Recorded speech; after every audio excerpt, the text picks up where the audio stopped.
Before we construct the SR latch, we need to understand the NOR gate. We have already looked into this, but just a refresher.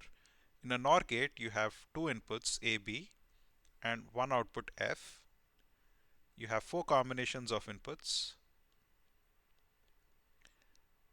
In a NOR gate, if both the inputs are 0, you get a 1, and for any other combination, you get a 0. So it is the inverse of the OR gate.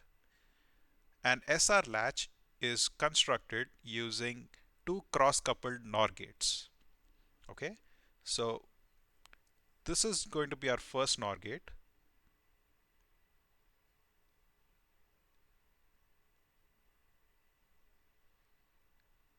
And this one is going to be our second NOR gate.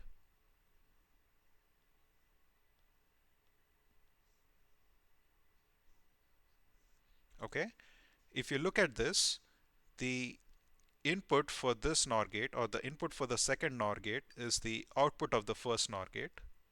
So we are going to write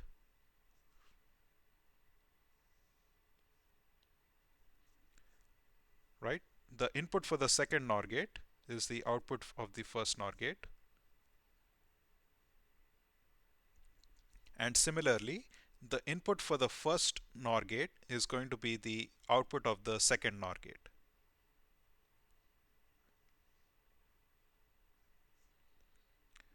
And if you remember, a latch has two outputs, Q and Q prime.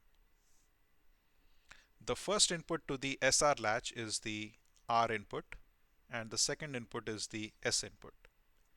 This is known as an SR latch. Using this setup, we can control what values we can save. Whether you can save logic 0 or you can save logic 1 or something else by having two control inputs R and S.